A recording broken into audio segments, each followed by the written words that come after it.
Bom dia a todos e todas. Eu cumprimento a Aparecida Gonçalves e a deputada Luciana Rafaim, e cumprimentando a elas, eu saúdo a todos os demais presentes na mesa.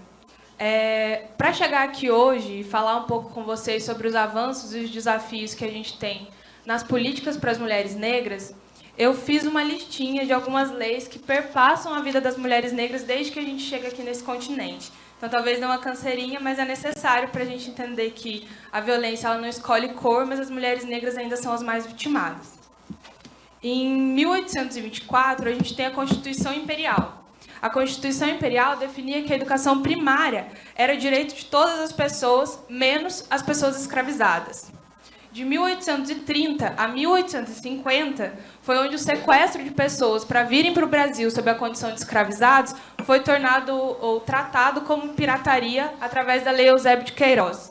Essa lei, é importante a gente entender que ela não entrou em vigor porque o Estado condenava a prática de tráfico de pessoas, mas sim porque o governo tinha um impasse com o tráfico de pessoas para ser reconhecido como um país independente.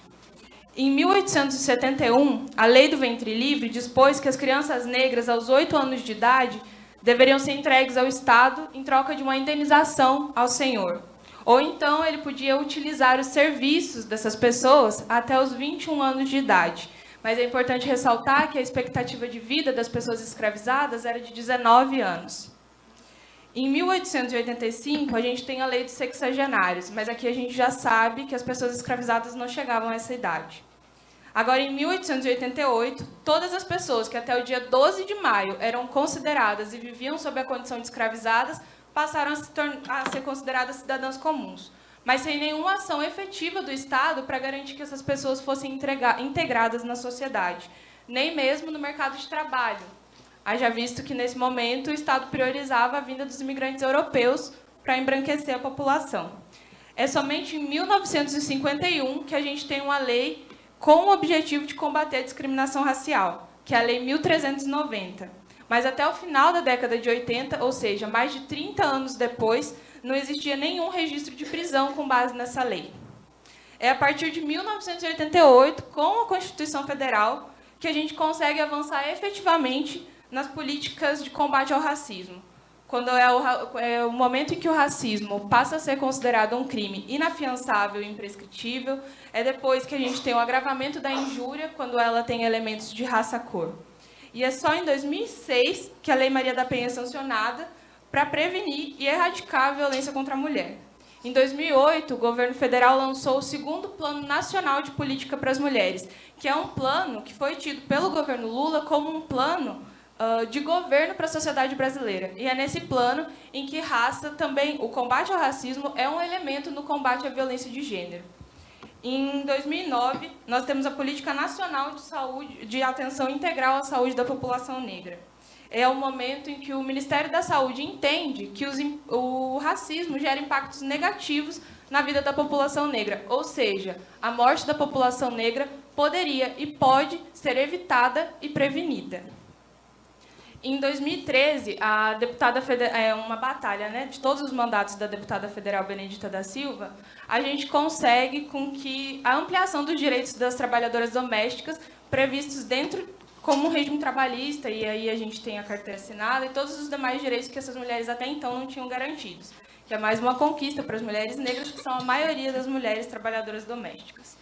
Em 2015, a presidenta Dilma sanciona a lei do feminicídio. Então, ela tipifica o feminicídio como um crime hediondo.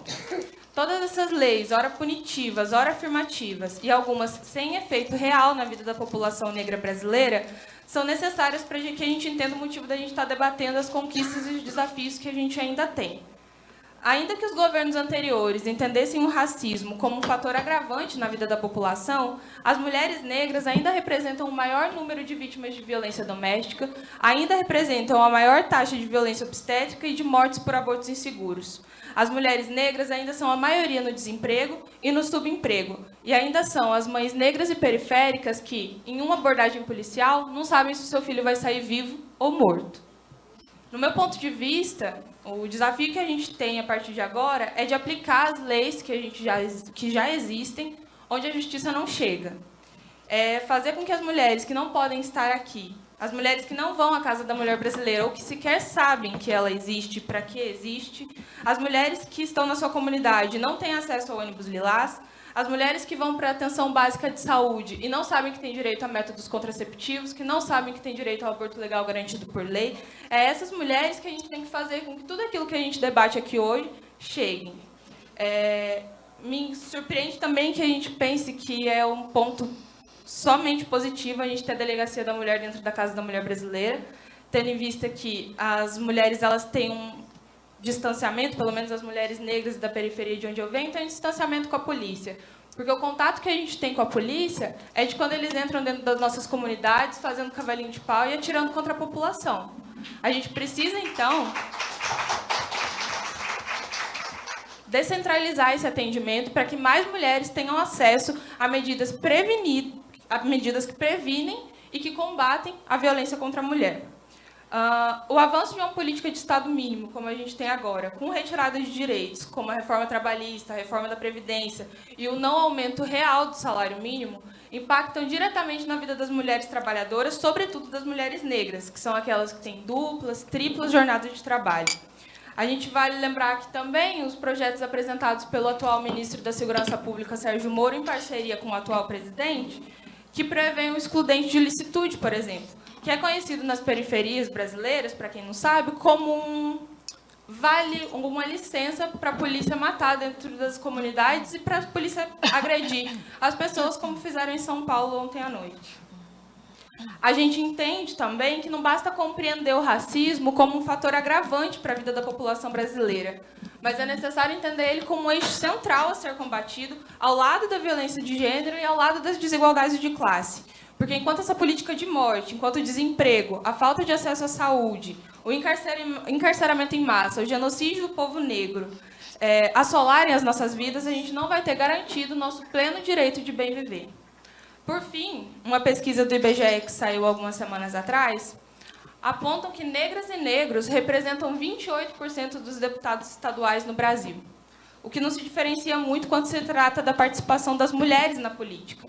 E sabendo disso, a gente acredita que todos os espaços, inclusive essa Assembleia Legislativa, precisa ter cara de povo. E para ter cara de povo, precisa ter a participação efetiva de todas as mulheres.